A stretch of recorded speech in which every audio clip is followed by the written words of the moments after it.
Assalamualaikum warahmatullahi wabarakatuh. Murid-murid sekalian, hari ini kita akan menyambung pelajaran kita dalam bidang akidah. Pelajaran yang ke-12 iaitu hindari ajaran sesat. Ya, selepas kita belajar tajuk ini, Ustazah harap murid-murid sekalian dapat mengetahui sekurang-kurangnya apakah yang dimaksudkan dengan ajaran sesat. Seterusnya ciri-ciri ajaran sesat, ya, kesan sekiranya melakukan ajaran sesat, dan seterusnya, ya, yang paling penting cara-cara menjauhi ajaran sesat ini. Okey. Kita lihat takrifan ajaran sesat, ya. Ajaran yang didakwa sebagai ajaran Islam sedangkan hakikatnya bercanggah dengan Al-Quran dan As-Sunnah. Okey, mari kita lihat ya perkataan yang penting yang boleh memberi kita kefahaman yang jelas tentang ajaran sesat. Okey, ajaran yang didakwa sebagai ajaran Islam. Didakwa ya bahawa ajaran yang dibawa itu adalah Islam, tetapi sebenarnya bercanggah dengan Al-Quran, ya. Maknanya tetapi dia bertentangan dengan Al-Quran dan As-Sunnah. Baiklah, kita lihat tentang ciri-ciri ajaran sesat. Okay, dari aspek Al-Quran dan hadis, yang pertama, memahami dan mentafsir Al-Quran dengan logik akal semata-mata tanpa mengikut disiplin ilmu yang betul. Yang keduanya, meyakini bahawa terdapat ayat Al-Quran lain yang tersembunyi. Ini bermaksud dia meyakini bahawa ada ayat lain tu maknanya tidak diletakkan di dalam mazhab Al-Quran yang kita baca pada hari ini. Seterusnya, yang ketiga, hanya berpegang kepada Al-Quran dan menolak hadis sebagai sumber hukum. Seterusnya, aspek akidah, mengaku menjadi Nabi atau Rasul, mendakwa diri atau gurunya sebagai Imam Mahdi, mendakwa gurunya dapat menebus dosa, memuja makhluk untuk mendapat sesuatu kelebihan, menolak alam gaib seperti roh, malaikat dan jin. Seterusnya, mempercayai semua agama benar dan menuju ke syurga. Aspek ibadah. Yang pertama, menolak kewajipan ibadah fardu. Yang kedua, beribadat dengan hanya berzikir bagi menggantikan solat.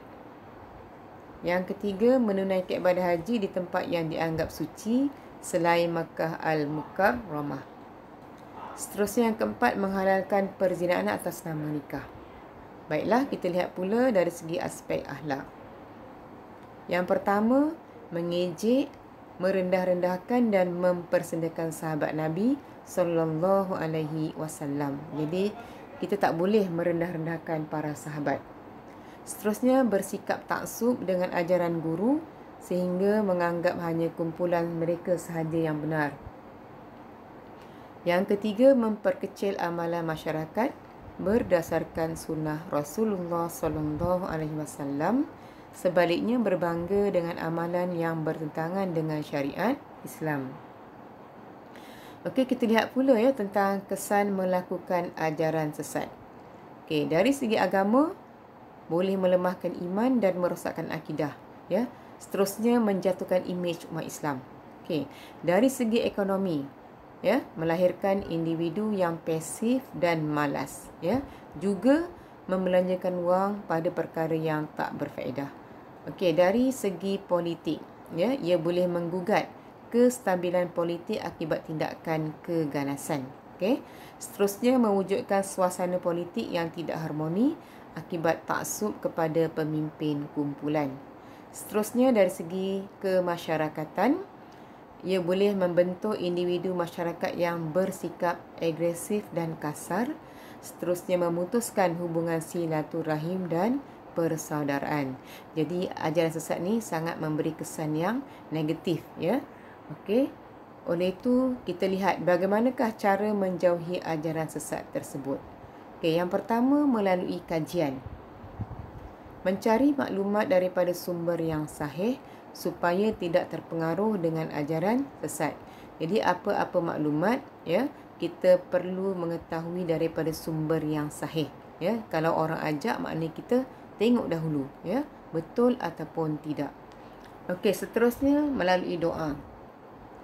Berdoa memohon petunjuk agar sentiasa berada di jalan yang benar. Ya, kita sentiasa berdoa kepada Allah supaya kita tidak sesat. Seterusnya, taubat. Ya, bertaubat kepada Allah Subhanahu Wa Taala atas keterlanjuran mengikuti dan beramal dengan ajaran sesat. Okey, kemudian dengan cara ilmu. Mempelajari akidah yang sebenar berdasarkan manhaj ahli sunnah wal jamaah. Okey. Dari segi sahabat pula, kita menghindarkan diri daripada bergaul dengan orang yang dicurigai ilmu dan amalannya, ya, kerana bertentangan dengan ajaran yang kita telah pelajari. Okey, seterusnya amal. Memastikan amalan yang dilakukan benar-benar mengikut panduan Al-Quran dan As-Sunnah. Jadi kita janganlah ikut sahaja, tapi pastikan, ya, kalau kita melakukan satu amalan itu memang berpandukan kepada Al-Quran dan As-Sunnah. Baiklah, jadi dengan cara menjauhi ajaran sesat ini, mudah-mudahan iman kita terpelihara dan kita akan mendapat rahmat daripada Allah di dunia dan di akhirat. Jadi Ustazah akhiri kelas kita ataupun pelajaran kita pada hari ini dengan lafaz yang mulia. Wabillahi taufiq wal hidayah. Wassalamualaikum warahmatullahi wabarakatuh.